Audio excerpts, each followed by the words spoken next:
We're about to begin a brand new love journey. Please comment on where you're watching from so we can see that our Soul Stories family is all around the world.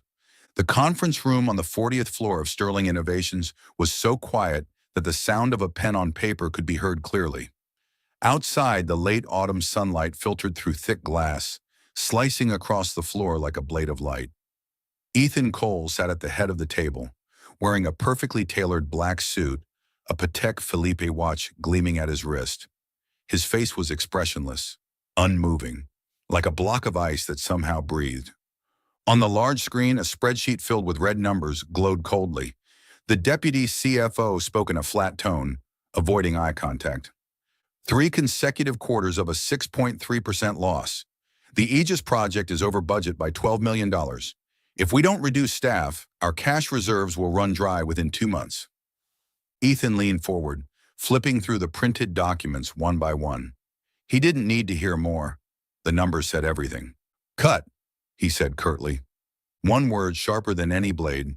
He signed each termination form with quick, firm strokes. No hesitation, no wasted motion. His voice was low and dry.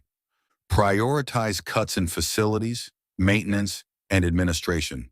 If they don't directly generate revenue, they don't belong here. A few people swallowed hard. No one dared to object. Ethan Cole wasn't a man who left room for emotions. They called him the Steel CEO, the man who had shut down 3 branches in a single week to protect profit margins. And as he had once declared in last year's shareholders meeting, numbers don't feel pity, and neither do I. When he reached the 4th file and signed the last page, a single sheet slipped loose from the stack and drifted across the table like a silver leaf, stopping near his hand. Ethan frowned slightly and picked it up. Payroll statement. Employee, Lily Torres. Position, janitorial services. Gross salary, $2,400 per month. Recurring transfer, $1,200 to Sunrise Home for Children every 15th of the month. He raised an eyebrow. A janitor, $2,400 a month. Yet half of it was transferred, like clockwork, to charity. How curious, he murmured, more to himself than anyone else. Vivian Cross, the head of HR, tilted her head. "Is there a problem, Mr. Cole?" Ethan set the paper on the table and tapped a finger on the line that read, $1,200 donated. A janitor donating half her salary every month. Were you aware of this? Vivian gave a small, careful shrug. "No, sir. It could be a voluntary contribution. Some people use payroll deductions for tax purposes." Ethan's lips curved into a thin, cold half-smile. "You think someone surviving on $2,400 a month cares about tax deductions?" No one replied. The air froze in place. He leaned back in his chair, the light from the window cutting across his cheek like a streak of frost. A janitor, almost invisible in this tower, was giving away half the money that most of his office staff spent on coffee each week. "Get me the list of maintenance staff," he said quietly. The tone wasn't loud, but everyone understood. When Ethan Cole asked, it meant he had already sensed something. His assistant opened a laptop and typed rapidly. "A team of 8, Mr. Cole. Lily Torres, age 32, night shift. Clean record, no absences, no infractions, high performance." Ethan glanced at the small ID photo attached. A brown-haired woman with her hair neatly tied back, wearing a blue uniform, offering a polite, tired smile. Nothing remarkable, no spark, no detail that stood out. And yet that $1,200 figure tugged at his mind like a loose thread he couldn't ignore. "It could be for show," Vivian said, trying to steer the meeting back to business. "People like to buy the illusion of virtue, especially when they have nothing else to prove their worth." Ethan looked at her for a long moment, then let out a short, dry laugh. "Right. A redemption fantasy." He nodded once and signed the last page. "Redemption doesn't make this company profitable." He stood, pushing back his chair. The sound of its wheels scraping the floor was soft but cold, like the closing of a coffin lid. "This meeting is over. Ms. Cross, prepare the next round of cuts. I want it finalized before Monday." "Yes, sir." When everyone left, Ethan remained seated, chin resting on one hand, his gaze still fixed on the payroll sheet. Black ink on white paper, but somewhere between those numbers, something else pulsed. A crack in the wall of logic he'd built around himself for years. He reached for the phone. Accounting. Find me the address for Sunrise Home for Children. Send it to my personal email. Don't notify anyone. There was a brief silence on the line before the reply came. Yes, sir. Ethan set the phone down. Outside, the sun was already descending, washing the glass towers across the street in pale gold. He looked down at the city below, thousands of people moving like glowing dots in the chaos. In his mind, a single question echoed over and over. Why half? Half a paycheck, half a life. Half of something one person was willing to give away, while he, with everything he had never given anyone even a fraction. Ethan closed his eyes and exhaled softly. And in that brief silence, he realized that maybe, just maybe, the so-called illusion of redemption had already begun to slip quietly into his heart. Very, very real. Thursday morning. The Sterling Innovations Tower gleamed like a block of metal polished by sunlight. Employees in dark suits walked briskly down the marble halls, the sound of leather shoes striking the floor forming the steady rhythm of productivity and pressure. Ethan Cole stepped out of the elevator, one hand scrolling through profit reports on his phone, the other holding a folder. People instinctively moved aside, as though a cold front had just passed through. He liked order, silence, precision, efficiency. But this morning, right outside the main conference room, something shattered that rhythm. A voice, humming. It was an old tune, cheerful yet soft. A slightly husky female voice, warm and untrained, blending with the rhythmic swish of a mop. He stopped. The woman singing was Lily Torres. He recognized her from the small name badge on her blue janitorial uniform. She was pushing a worn cleaning cart, her hair tied up high with a few loose strands, sticking to her forehead, cheeks flushed pink from exertion. But it wasn't her appearance that caught his attention. It was her smile. Bright, unguarded, genuine. She was halfway through her song when she noticed him. "Good morning, Mr. Cole," she said brightly, so naturally that Ethan actually froze. He couldn't remember the last time anyone had said good morning to him with that much joy. "You know who I am?" he asked. "Hard not to," she replied with a shrug. "You're the reason everyone's taking the stairs today." His brow creased. "Are you? Joking?" "No, I'm just practicing smiling more. They say it reduces stress. You should try it." He stared at her, momentarily disoriented. No one ever spoke to him like that. Not with fear, not with flattery, not with that disarming kind of ease. "You really work the night shift here?" "Yeah, 6 p.m. to 2 a.m., but someone's sick today, so I came early." He nodded, eyes still studying her. "So you're the one who donates half your paycheck to an orphanage?" Silence stretched between them. Lily looked up, her brown eyes catching the light. "Oh, so you're the one reading my payroll reports." "We're talking about a rather unusual behavior." "Unusual," she echoed, laughing. That bright, effortless laugh that made the corridor feel less sterile. "I don't need much. I have a bed, some bread, and my favorite playlist. The kids at the orphanage don't even have a warm blanket." Ethan didn't respond. He blinked as though trying to process that answer logically, but there was no logic to be found. "You give away half of what you earn just because they don't have blankets? And you," she tilted her head, "have everything and still don't sleep well. So maybe sometimes having less feels better." He froze. The words were light, almost playful, yet something in them landed heavy in his chest. "Do you always talk like that?" he asked. "Like what?" "The kind of way that makes people feel like selfish idiots." She chuckled softly. "No, I just say what's true. I used to lie so people would like me. It was exhausting." Her answer was simple, natural, like breathing. Ethan looked at her, the faded shoes, the oversized uniform, the old mop bucket, and couldn't understand why, in all this glass and steel, she was the only thing that felt alive. "You realize what you're doing could be considered unwise?" "Oh, I've heard that before. Smart people always say that." "And you think they're wrong?" "No, they're right. For them. And I'm right. For me," she smiled, eyes softening. "Someone once told me that if the world makes you cold, be the one who adds a little light. I'm just keeping their promise. Ethan fell silent. Inside him, something unfamiliar stirred. Not pity, but shame. He, the man who ran a billion-dollar company and believed kindness was a weakness, suddenly felt small in front of a janitor who knew how to smile sincerely. Lily tilted her head. You okay? I'm fine. I just... He stopped, searching for words. You think I'm strange, don't you? Something like that. That's fine. I'm used to it. People think I'm dumb because I smile too much. And what do you think? I think if I don't smile, no one's going to do it for me. Ethan actually laughed, a real laugh, the first in months. Do you ever stop talking? Yes, when I'm asleep. But don't get your hopes up. I'm the kind of person who drinks coffee at midnight. She pushed her cart away, leaving behind the faint scent of soap and lemon. Ethan watched her go, realizing that for some inexplicable reason, the hallway suddenly didn't feel so cold.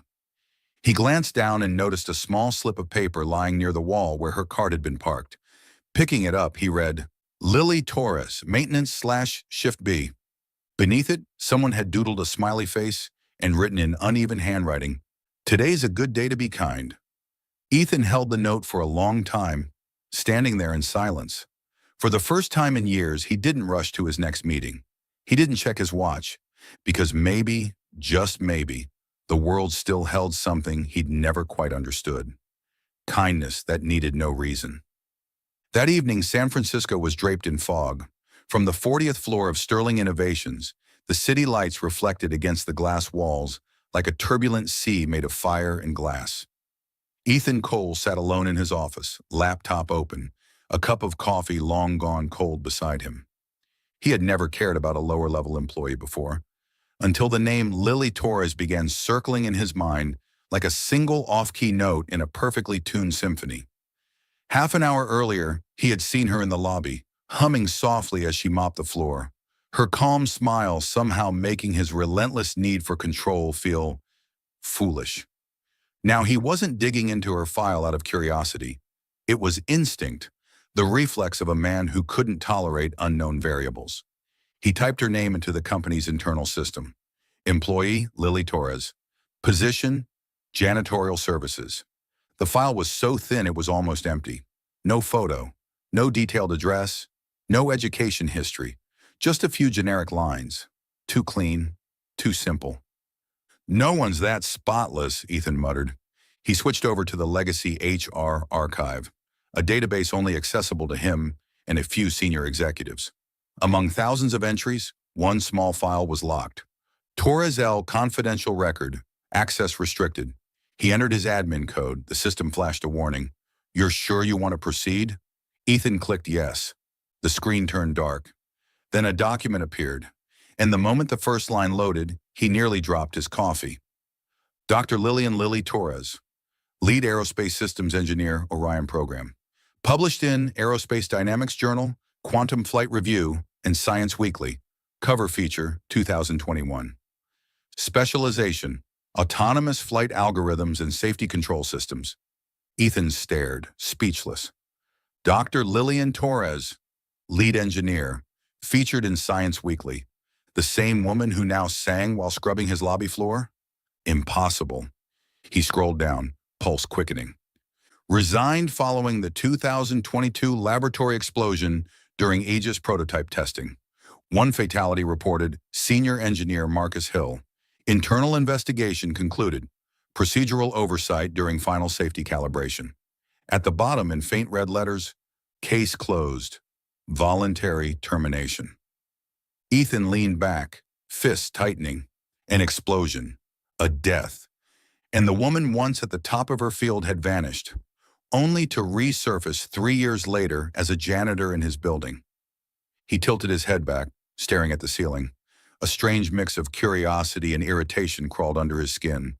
Why would someone once featured on a science magazine cover be cleaning my floors? He switched on the desk lamp, the light casting sharp shadows across his face. Maybe she'd gone bankrupt. Maybe she'd been blacklisted. But then why was her file restricted? Why was she using her real name, yet no one seemed to recognize her? He opened the building's internal security feed, a privilege only the CEO had access to. On the screen, the basement maintenance level came into view. Lily was there, alone. She knelt beside an electrical panel, slipped off her gloves, and tightened a loose connector. Then, with practiced precision, she wiped the safety sensor with an anti-static cloth. Her movements were deliberate, measured, far too refined for someone whose job title was janitor. She checked the voltage, adjusted the reading on a multimeter, then fastened the cover back into place. When she finished, she stood, brushed her hands off, and smiled. The quiet, satisfied smile of someone who'd just solved an equation. Ethan stared at the screen. She didn't just know what she was doing, she understood it, as if engineering were her native language. A scientist, a genius, a woman pretending not to be either. He zoomed in, whispering to himself, "Who are you really, Lily Torres?" He didn't go home that night. The more he read, the deeper the contradictions became. The internal report stated the explosion was caused by a shortened safety inspection protocol. The final signature of approval belonged to Dr. Lillian Torres. Ethan scrolled through the technical log again. One note stood out: test chamber ready, Marcus to initiate sequence. And then, nothing. Marcus Hill, her colleague, the one who died in the blast, the person who should have been inside that chamber that day, was supposed to be her. Ethan's hand curled into a fist. If the report was true, then Lily had survived, because someone else had taken her place. The next morning, he arrived at the office earlier than usual. The corridors were still quiet, save for the faint hum of the coffee machine in the pantry. Down the hall, Lily was mopping the floor, earbuds in, swaying gently to the rhythm of whatever she was listening to. "Miss Torres." She turned, pulling out one earbud.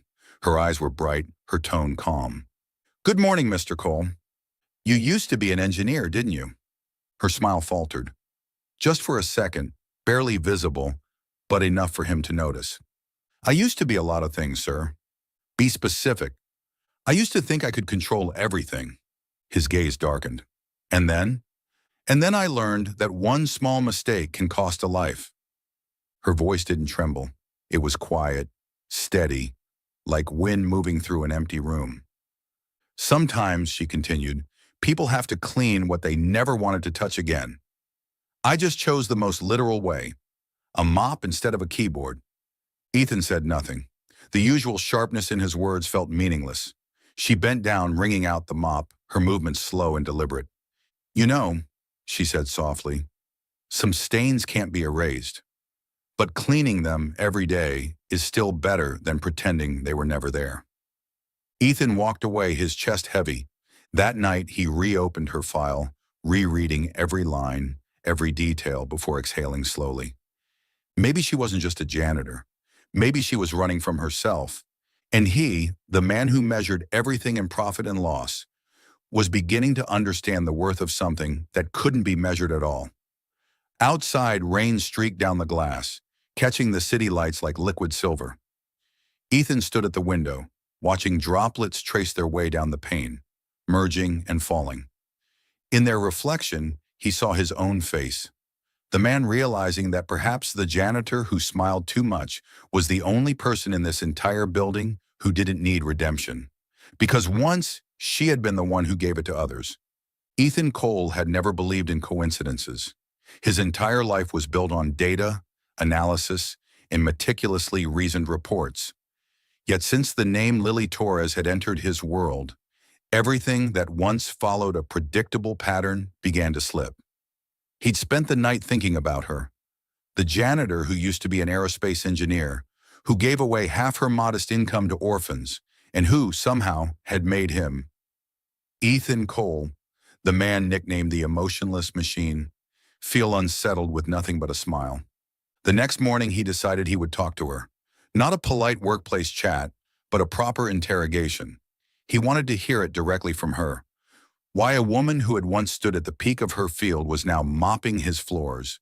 He wanted to understand what could drive someone to such a fall. But before he could press the call button to summon her from the maintenance staff, the door to his office opened. Lily walked in, holding a paper cup of coffee. The faint, sweet aroma filled the sterile air of a room that normally smelled only of air conditioning and paper. "I made this for you," she said cheerfully. "Don't worry, it's not poisoned. I need you awake enough to listen." Ethan froze. No one ever entered his office that casually. She set the cup on his desk and sat down across from him without waiting to be invited. Her hair was tied high, a few strands loose across her forehead. Her face held that same gentle smile, her eyes bright yet quietly deep. He stared at her, feeling oddly as though he'd just been pulled out of his own carefully controlled world. "Do you know why I called you here?" he asked, trying to keep his voice steady. She tilted her head. "Because you couldn't sleep." His brows lifted. "What did you just say?" "People only go through someone else's records at midnight when something's bothering them," she said lightly. "You read it all, didn't you? The past I tried to leave behind?" Ethan didn't answer. His hand tightened around the cup. "I need to understand why," he said at last. "Someone like you, a PhD, an engineer who once had her name printed on the cover of Science Weekly? Why are you here doing this?" Lily was quiet for a few seconds before replying softly, "Because it's the only job I can do that doesn't require me to touch something that could kill someone." Ethan frowned. "What do you mean by that?" She leaned back, her gaze drifting to the window. 3 years ago, I led a test for a new flight control prototype.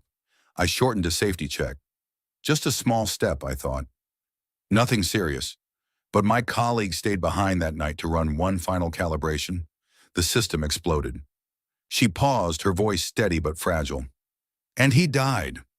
Her words sliced through the air like glass. Ethan said nothing.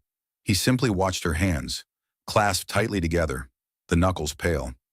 "I thought I was strong," she went on. "That technology could save the world.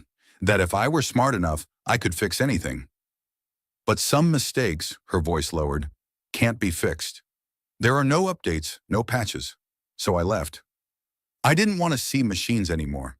I didn't want to hear engines or be called an engineer again." Ethan sat still. He had imagined several explanations. Burnout, corporate politics, betrayal. But not this. He opened his mouth to speak, but no sound came out. Lily continued, her voice barely above a whisper. "The best person I ever knew died because he believed someone deserved to live another day. He ran into the fire to pull me out. I just didn't want that goodness to die with him. I didn't have the courage to keep building machines, but I could clean floors. I could take out the trash. I could send money so a few kids wouldn't have to grow up cold and forgotten. Maybe that's how I hold on to what's left of the good in me." The room was so still that Ethan could hear the ticking of the clock. He was used to negotiations, where every word was a calculation, where emotion was weakness. But here, sitting across from this woman who spoke of her guilt with calm acceptance, he felt disarmed. "That's why you give away half your salary?" he asked quietly. She nodded, her smile faint but serene. "I don't need much. I have a bed to sleep in, bread to eat, and a playlist I listen to when it rains. That's enough. The kids at the orphanage, they need more than I do." Ethan looked at her, and for the first time in years, he couldn't find any argument that made sense. Every principle he had lived by, efficiency, productivity, profit, seemed meaningless in her presence. He had once believed giving was a weakness, that strength lay in keeping, but she, who had lost everything, somehow made him feel like he was the one who had nothing. He opened his mouth to say something, but Lily rose, took his empty cup, and tossed it into the bin. "You don't have to understand," she said softly. "Not everyone does good things to be recognized. I just don't want to owe the world any more than I already do." She walked toward the door, then turned back to look at him.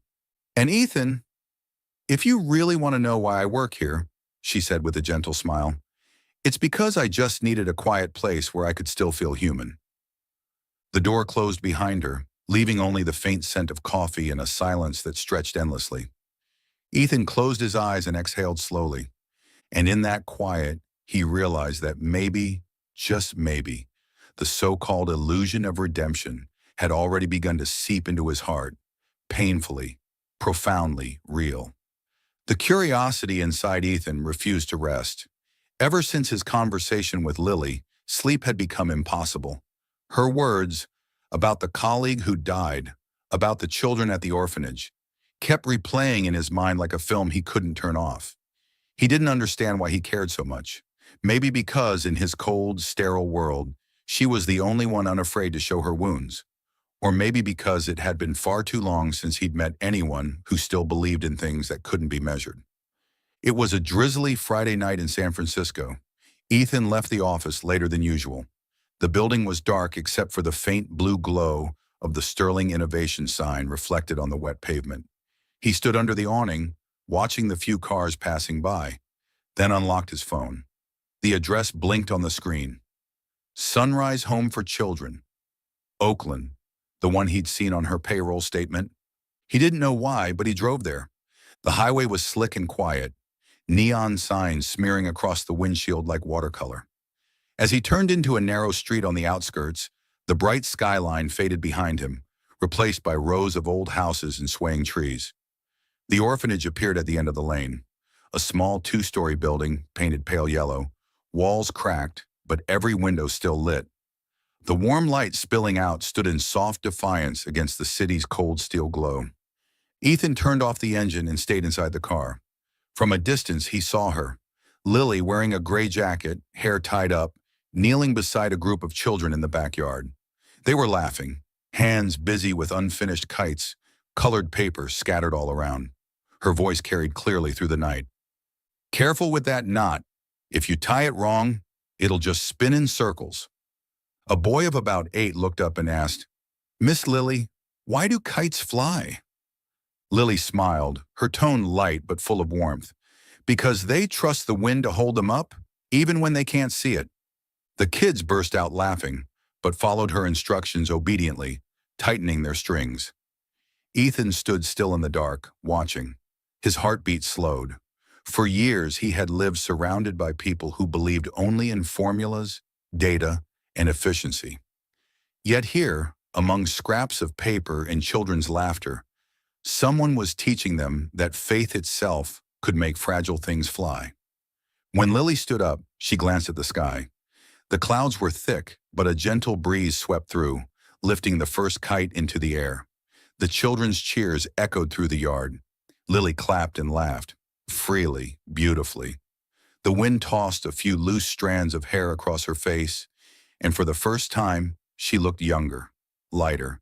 Not the janitor he'd met in the sterile corridors of Sterling, but someone completely alive.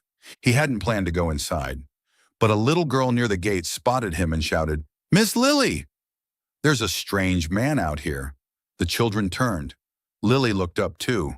When she recognized him, surprise flickered across her face, then amusement. "Mr. Cole," she called out, "I thought you didn't like wind or mud." Ethan hesitated. "I was just passing by." "Right," she teased, raising an eyebrow. "Passing by all the way to Oakland. Come in. We've got extra kites." He stepped through the wooden gate.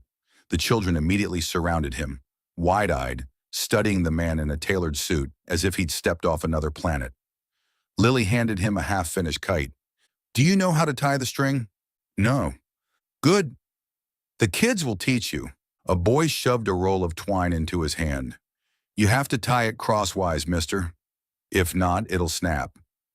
Ethan followed the instructions, awkwardly fumbling with the knots until the group erupted in laughter. Lily laughed too, that clear, ringing sound that somehow loosened the tightness in his chest. For that moment, he wasn't a CEO, not a man of profit and loss. He was just a stranger learning how to tie a kite with children under the night sky. When his first kite finally took off, wobbling but steady, Lily clapped her hands. "See?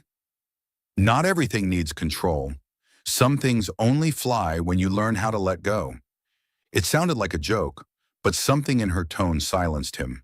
He looked at her. The glow of the orphanage lights painted half her face in gold, half in shadow.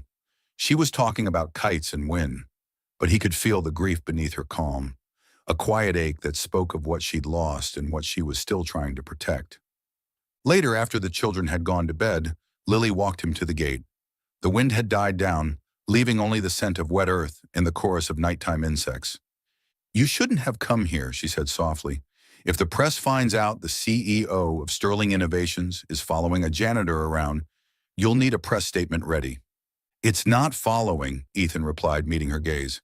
"I just wanted to see the place where you've given half your life." Lily smiled faintly. "Only half? I thought you'd say all of it," he smirked. "And the other half, who do you keep that for?" She paused, her voice barely above a whisper. "For the days when I forget, I once knew how to fly." Ethan stood there, watching as she turned back toward the house. The lights inside were still glowing, illuminating the children's crayon drawings on the walls. Kites, clouds, the sun. Simple things. Silly, maybe. But he realized he couldn't remember the last time he'd looked at them and felt anything at all. On the drive back to the city, he rolled the window down. The wind rushed in, carrying the faint smell of rain and the papery scent of the kite that still clung to his hands. Far ahead, the gray San Francisco sky was beginning to open into a pale streak of dawn. And for the first time in years, Ethan found himself remembering Lily's words. "Because it trusts the wind to hold it up, even when it can't see it." And that night, for reasons he couldn't explain, he wished he could believe in something like that too. The Aegis 9 test flight, a $200 million autonomous drone prototype, was Sterling Innovations' final lifeline. The company was teetering on the edge, investors threatening to pull out, the media circling like vultures, and the engineering team hollowed by months of sleepless nights. Ethan Cole knew that if this test failed, the empire he had built over a decade would collapse in a single morning. That morning, the 30-floor control center was packed. Screens lined the walls, streaming endless columns of data: pressure, pitch, wind speed, sensor frequency. The air was taut, humming with the tension of exhausted minds.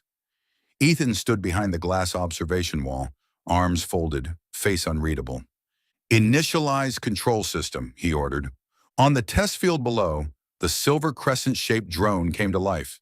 Its massive rotors spun up, stirring a violent gust that rattled the windows and sent papers fluttering inside the control room. For the first few minutes, everything went smoothly. Stable speed, clean trajectory. Then suddenly a red flash blinked across the auxiliary monitor. "Yaw oscillation detected. Unstable flight." "Damn it!" George, the lead engineer, slammed his palm on the console. "It's the same instability again. I recalibrated the Kalman algorithm last night." "No," Finn countered, voice sharp. "It's the hardware. The gyros are out of sync with the IMU." "Impossible! I checked them myself this morning." "Then explain why it's shaking like that." The shouting rose in volume, each engineer throwing graphs and jargon like weapons. Ethan didn't move. He watched through the glass as the drone jerked violently, its metallic body trembling on the edge of disintegration. Another minute, and $200 million, along with the company's reputation, would be gone in smoke. His heartbeat slowed, heavy, resigned. And then through the noise, a calm voice came from behind him. "You're updating the noise filter sequence wrong." Everyone turned. At the far corner of the room, standing between a mop bucket and a cleaning cart, was Lily Torres. She was wearing her gray-blue janitor's uniform, one hand resting on the mop handle, eyes fixed on the flickering screens. George frowned. "Excuse me, what did you just say?" Lily set the mop aside and pointed at the data feed. "You're correcting the GPS after prediction instead of before it. The sequence should pre-estimate drift before calibration. Doing it afterward offsets the frequency and causes delayed feedback. That's why your drone starts to shake under wind pressure." For a second, no one moved. The silence was deafening. Ethan stared at her, unable to process what he'd heard. George scoffed. "You can't possibly—" "Wait!" Finn's voice cut through. He bent over his screen. "She's right. The prediction matrix is reversed." Within moments, the engineers scrambled to verify. Fingers flew across keyboards, rerunning simulations, correcting variables. The red alert on the monitor faded to yellow, then green. Out on the test field, the drone steadied, its flight path smoothing into a perfect arc. The room went utterly still. Then a wave of relieved gasps followed. Finn looked up, incredulous. "Where did you learn that?" Lily gave a faint, wry smile. From a place where getting one line of code wrong could kill someone. Ethan watched her transfixed. The light from the monitors framed her face in hues of blue and white, revealing a focus that was both sharp and haunting. This was not a janitor. This was an engineer, one who understood every pulse and breath of the system she'd just saved. George still looked skeptical. How could you possibly know the Kalman structure? Lily shrugged. You're running it in late fusion mode. In high noise conditions, it produces a phase lag. I've seen it before. 3 years ago. 3 years. Ethan's mind clicked. That was when she'd vanished from the aerospace field. He stepped closer, voice low. You worked on something like this before, didn't you? Yes. Her tone was quiet, steady. And I didn't fix it in time. A chill ran down his spine. In her eyes, he saw that relentless, haunted precision. The mark of someone who had once witnessed the cost of a single failure. The drone touched down smoothly on the landing pad. The room erupted in nervous laughter, scattered applause, and sighs of relief. Ethan didn't join them. He couldn't take his eyes off her. This woman who had just saved a project worth hundreds of millions, then calmly picked up her mop again as if she'd done nothing at all. When the crowd dispersed, Ethan intercepted her at the doorway. Do you realize what you just did? Cleaned up a mess, she said, her lips curling faintly. That's my job, isn't it? He let out a short, breathless laugh, not of amusement, but awe. No, Lily. You just saved this company. She shook her head. No, I only saved a few numbers. The one person I didn't save still matters more. Her words stopped him cold. For once, the man who lived by logic and profit had no reply. He simply watched as she wheeled her cart away, her figure small and solitary under the sterile glow of the neon lights. Outside, the sky hung dark over the quiet airfield. The drone sat motionless, its metallic shell gleaming like a wound, freshly stitched closed. Ethan stood there a long time, the hum of the rotors still echoing faintly in his ears. And somewhere between the sound of the wind and the distant city lights, a thought crystallized, one that burned too bright to ignore. She doesn't belong down here with a mop. She belongs up there, with the sky. And from that moment on, Ethan Cole knew he would never look at Lily Torres the same way again. Ethan Cole was not a man who acted on emotion. Yet the morning after the Aegis 9 test, he asked Human Resources to retrieve every archive record related to Lily Torres. It wasn't suspicion that drove him. It was need. He needed to understand the woman who had saved his company from collapse with nothing more than a calm explanation and a mop still leaning against the wall. A junior staffer knocked gently and set a thin folder on his desk. I managed to find this in the old aerospace archives, cross-referenced with NASA and the American Aeronautics Association, she said quietly. You might want to read it alone. Ethan nodded. When the door clicked shut, he opened the folder. On top was a photograph. Dr. Lily Torres, lead aerospace systems engineer, Orion Project. She was younger in the picture. Long hair, lab coat, confidence radiating from her smile. Her eyes held the kind of fire he used to have when he first started building Sterling Innovations. It was a different woman entirely from the one who now hummed while polishing the marble floors of his building.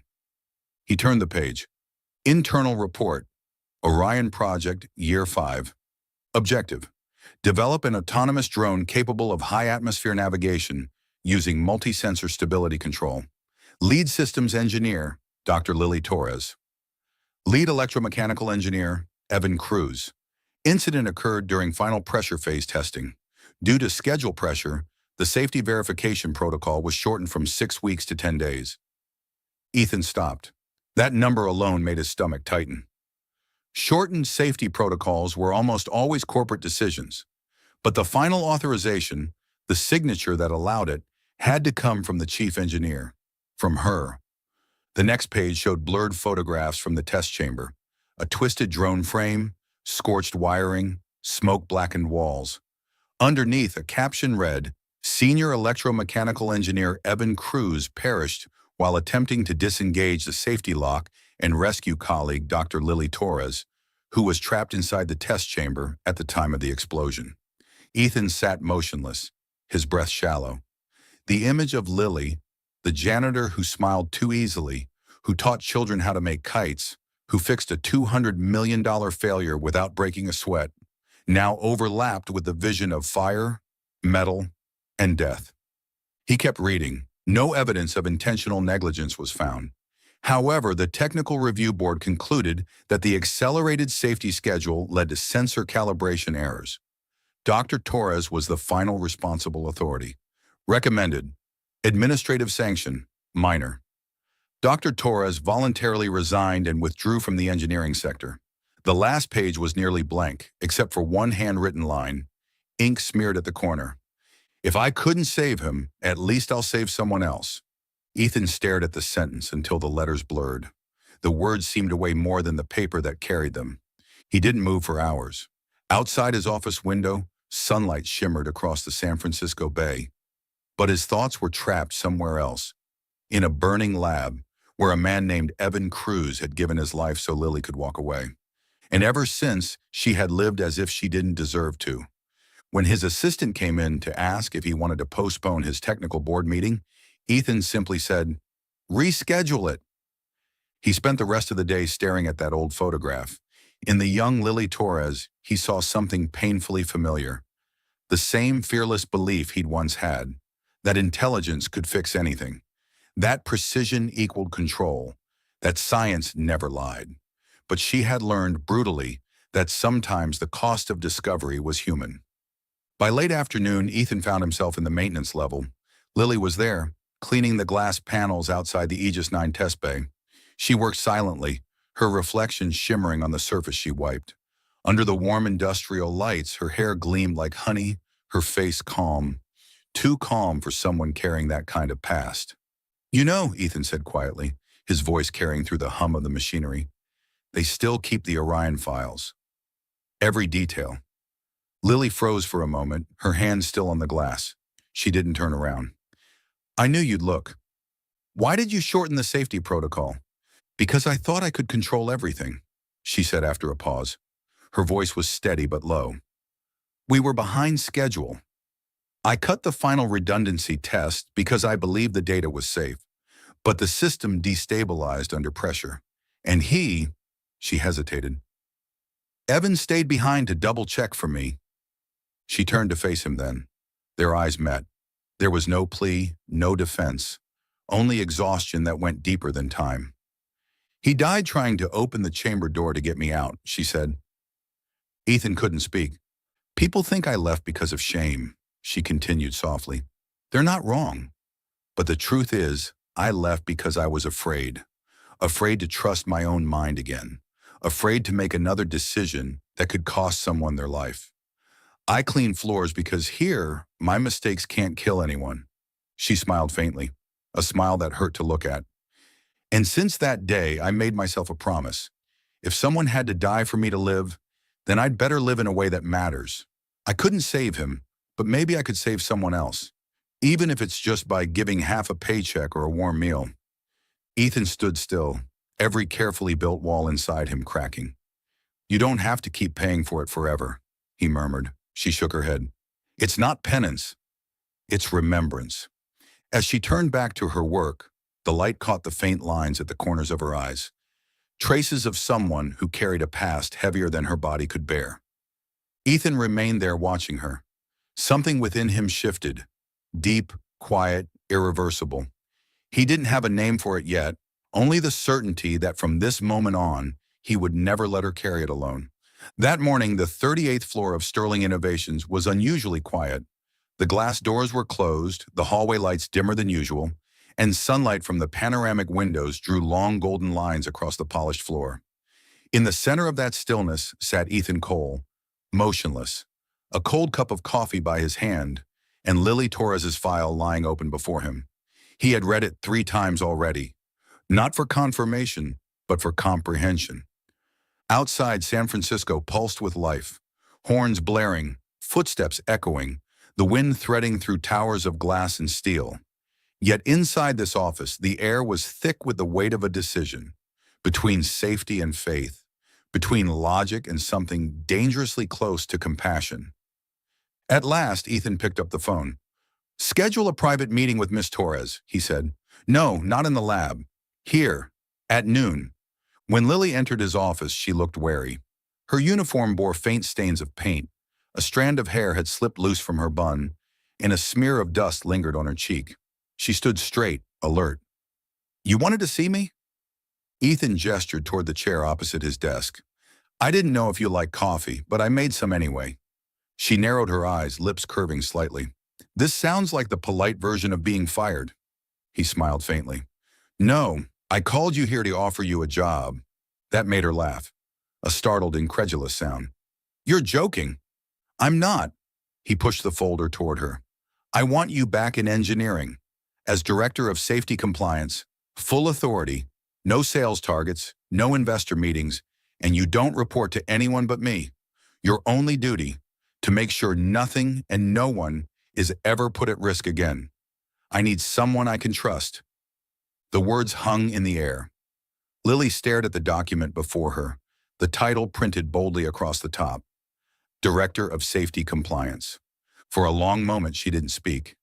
Then quietly she said, You know someone died because of me, right? I know, Ethan said without hesitation. She gave a small, bitter laugh. And you still want me in charge of other people's safety? That's exactly why, he replied, meeting her gaze. Because no one understands the cost of failure better than the one who's paid for it. Lily froze, caught between disbelief and something deeper. The first crack in the wall she had built around herself. His tone was calm, but every word seemed to touch the scar she'd tried to bury. You really don't know fear, do you? She murmured. No, Ethan said with a small smile. I used to make people afraid. Because I didn't know how to care. But you, he paused, searching for the right words. You reminded me that sometimes compassion is the only thing keeping this world from collapsing. Lily looked down, her fingers twisting together. For a moment she wasn't the janitor, or even the disgraced engineer. She was simply a woman facing the ghost of her past.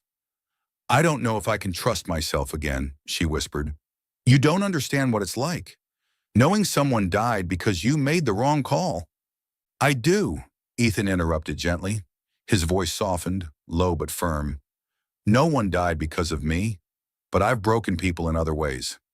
I built a company that made everyone around me afraid to fail, afraid to speak, afraid to breathe. And one day I realized I'd killed something, too, the part of me that could feel.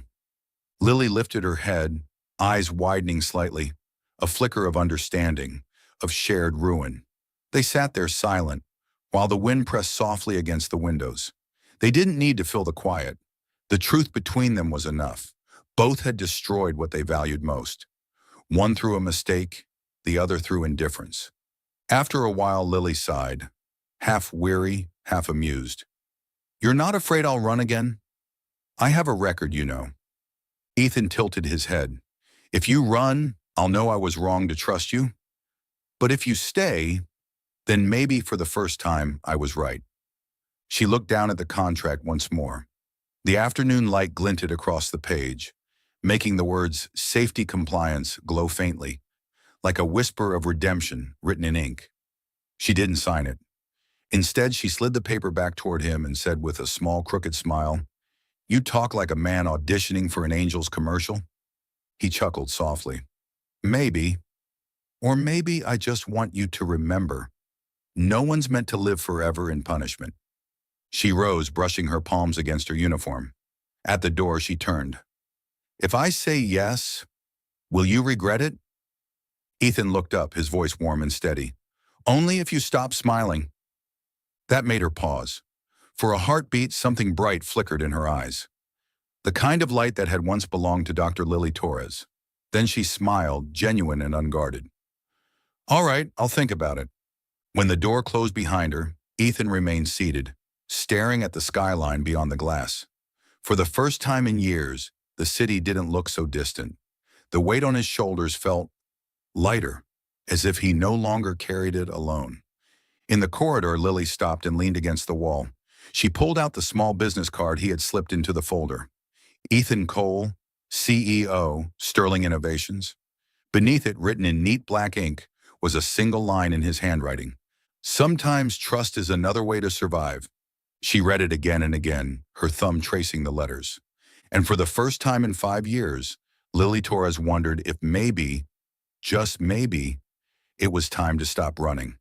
Soul Stories fam, if you're watching on another channel, come home to us at Soul Stories, where tens of thousands of listeners and sharers come together. The California sky burned an unbroken blue that morning. Dazzling, merciless, almost symbolic. On the outskirts of San Jose, the Sterling Innovations test field was crowded to the brim. Reporters, engineers, shareholders, every eye fixed on the enormous silver drone, Aegis 9, poised on the runway. This was it, the most crucial flight in the company's history. If the launch succeeded, Sterling would rise from the ashes. If it failed, everything Ethan Cole had built would vanish in smoke. Inside the control center, the air was taut. The glow of the monitors painted faces pale and tense. Ethan stood at the front of the room, shoulders squared, jaw tight. His hands, however, betrayed him. Clasped so hard the knuckles whitened. Beside him, Lily Torres wore a gray protective jacket, headset on, eyes sharp and focused. All calm in the middle of chaos. "Initialize system," Ethan ordered, voice low but steady, the weight of 10 years balanced on each syllable. "Initializing Aegis 9, came the response. "GPS online. All sensors are nominal. Ready for liftoff." "Execute." The rotors spun to life, a hurricane of air roaring through the test hangar. The massive drone surged forward, skimming the silver runway before lifting cleanly into the air. For a moment, time held its breath. Altitude stable. Pressure normal. Tilt angle optimal. Every number on the screen lined up perfectly. A heartbeat in rhythm. Ethan exhaled. Slow, cautious. But before relief could settle, a shrill alarm shattered the calm. "Alert! Temperature spike. Sensor failure detected." "What's happening?" Ethan barked. "Thermal sensor malfunction. GPS desync. Stabilize the speed." "We can't. Reducing thrust now will collapse the airflow." The room dissolved into chaos. Voices overlapped, commands contradicted, data flickered red. On the monitor, Aegis 9 began to shudder violently, its silver body twisting against the glare of sunlight. The investors watching through the glass gasped. Ethan's stomach dropped. Every muscle in his body screamed, "Not again." "Emergency shutdown," someone yelled. "We have to abort." But before Ethan could respond, a blur of motion cut through the panic. Lily had left her post at the corner and was already at the main console, fingers flying across the keyboard. "Don't shut it down," she shouted. "If we kill the engines now, the tail will shear off under drag." Ethan strode toward her. "Lily, what are you?" "I need manual control." "Absolutely not," he snapped. "That's too dangerous. The system could explode if—" "Trust me." She looked up at him then, eyes locked on his, unwavering. "I've failed once before, Ethan. I'm not failing again." Something in her tone, that quiet defiance, that absolute certainty, silenced the room. The chaos faded into a breathless hush. Ethan hesitated only a second, then gave the order. "Transfer manual control to Operator Torres." Every pair of eyes turned to her. Lily slid her hands onto the console, her movements precise, surgical. Beads of sweat formed along her hairline, but her voice remained steady as she murmured commands under her breath. "Right wing, 2 degrees down. Left thrust, reduced to 80%. Predictive control, compensating wind variance." Finn, one of the engineers, blinked. "What are you doing?" "Teaching it to trust the wind," she said calmly. On the radar, the drone's erratic path began to smooth. Slowly, almost impossibly, its wild spiral straightened into a clean arc. The flickering red data on the monitors turned amber, then green. "Altitude stabilizing. Pitch angle steady at 3.5 degrees. Engines normalizing." Then, a final beep. Landing sequence initiated. Through the wide glass window, the crowd outside erupted as Aegis 9 descended, touching the runway with surgical precision. The metal frame gleamed intact. Not a single part had failed. For a heartbeat, silence held. The kind that comes before disbelief turns to triumph. Then the room exploded. Cheers, applause, shouts of victory. People hugged, laughed, and cried. Cameras flashed. But Ethan didn't move. He only saw Lily, slumped in her chair, pulling off her headset, chest rising with heavy breaths. Sweat streaked down her neck, but her smile, small, trembling, luminous, was pure victory. He walked to her before he could think. His hand found her shoulder, and in a rush of relief and awe, he drew her into his arms. Lily froze for a moment, startled. Then she heard it, the sound of his heartbeat, rapid and raw. Around them, the room roared with celebration, but inside that brief embrace, there was only stillness and something wordless, fragile, real. You did it, Ethan whispered against her hair. You didn't just save the drone, Lily. You saved yourself. Her reply came soft, almost breaking. And you gave me the chance to believe that. He tightened his hold, forgetting the investors, the cameras, the titles, forgetting he was CEO at all. In that instant, he was simply a man witnessing a soul take flight again. When they finally parted, the applause still thundered around them. A young engineer called out, beaming, "We did it, sir!" The test's a full success. Ethan nodded absently, eyes never leaving Lily. She looked up at him, eyes bright with exhaustion and something deeper. Peace. This time, she said quietly, no one had to die. Ethan's lips curved, not the polished smile of a corporate figurehead, but something unguarded, human.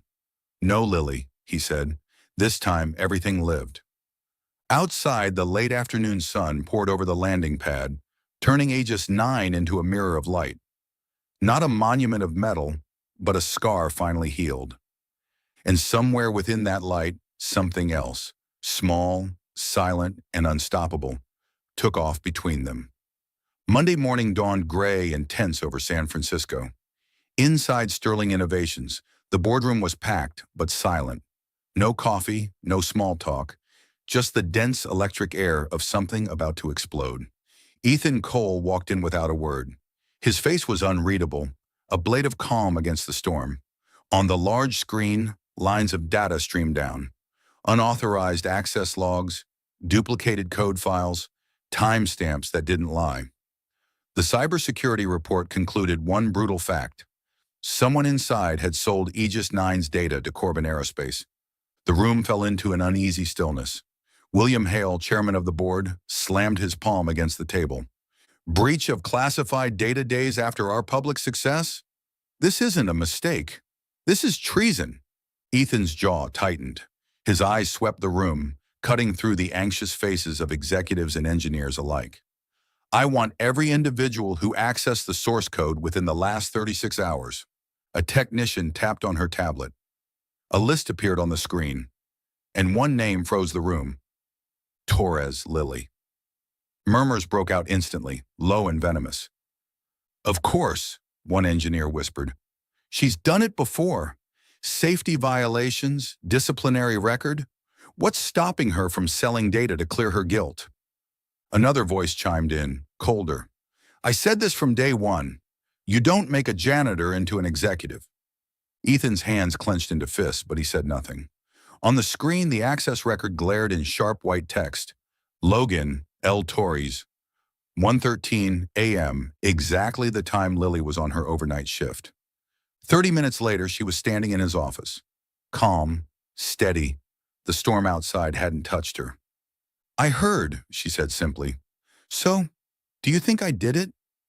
Ethan didn't answer immediately. His voice, when it came, was quiet but unwavering. I don't. But they do. She tilted her head slightly. And what do you need from me? Not an explanation, he said. Proof. Her eyes flickered. Not with fear, but something sharper. Resolve. Then I hope you don't like sleeping, she said dryly. They worked side by side for 48 hours straight. The technical lab became a temporary command center. Empty coffee cups, crumpled notes, and the constant hum of servers surrounded them. Lily moved like she had never left the field, extracting server logs, aligning timestamps, running cross-comparisons. Her fingers blurred across the keyboard. Ethan watched from beside her, for once not commanding but learning, From her calm, from her precision, from her quiet fury. "This person's good," she muttered. "They didn't just use my credentials. They cloned my IP environment. Whoever it is, they know my routine. They've watched me log in after midnight." Ethan's eyes darkened. "Vivian." Lily paused, glancing up. "Your deputy?" He nodded grimly. "She has root access, and she's been against your promotion since day one." Their gazes met, and in that moment, without a word, both understood. By the third night, they had the FBI involved. A small covert team set up a trap, a decoy file laced with a tracking beacon. Vivian often stayed late, working from the secure server room in the basement. That night, at 10:48 p.m., Ethan and Lily waited together in the security control room. The monitors bathed their faces in cold blue light. "She's logging in," Lily whispered, eyes locked on the data feed. "File transfer initiated. Now." The tracking system chimed, one sharp ping. Moments later, footsteps echoed down the hall. The door burst open as agents in dark jackets entered. Vivian Hale, immaculate as ever in her tailored suit, froze mid-keystroke. "Vivian Hale," one agent said, showing his badge. "You're under arrest for corporate espionage." She didn't struggle. She merely straightened her blazer, flicked her hair back, and smiled faintly. "Well played, Ethan," she said, her tone smooth as glass. "Let me guess. The janitor turned engineer helped you?" Ethan said nothing. Vivian turned her gaze toward Lily, eyes sharp and venomous. "I spent 10 years clawing my way to this position. And you sweep a few floors, flash a tragic story, and he trusts you? Pathetic." Lily didn't flinch. Her voice was quiet. "Why, Vivian? Why do this?" Vivian laughed, a bitter, hollow sound. "Because this company's a corpse, and he's dressing it up as charity. You think compassion pays the bills? I sold the data to survive, to win. You call it betrayal, I call it reality." Ethan stepped forward, his voice deep and even. "No, reality is what happens when you stop believing in anything worth protecting. I'm not turning this company into a charity, Vivian. I'm turning it into something worth trusting again." Vivian's smirk faltered. For the first time, there was a flicker of uncertainty in her eyes. The agents took her away without another word. When silence returned, Lily and Ethan stood side by side in the empty boardroom. The fluorescent lights buzzed faintly overhead. "You okay?" he asked. Lily nodded slowly. "Yeah, just sad." "Because of her?" "Because of what she stopped believing in," Lily said softly. "There was a time I thought like that kindness was naive, that doing good meant losing." She exhaled. "I hate how familiar that feels." Ethan studied her face, then said gently, "And yet, you just proved the opposite." She looked at him, tired but smiling, light glinting in her eyes. "And you, Ethan Cole, you didn't just save the company tonight. You're rebuilding something bigger." He raised a brow. "What's that?" "Trust." For a long moment, neither spoke. The city lights outside spilled across the glass walls, gold and cold and alive. There they stood, the man who had once ruled through fear and the woman who had once fled from guilt.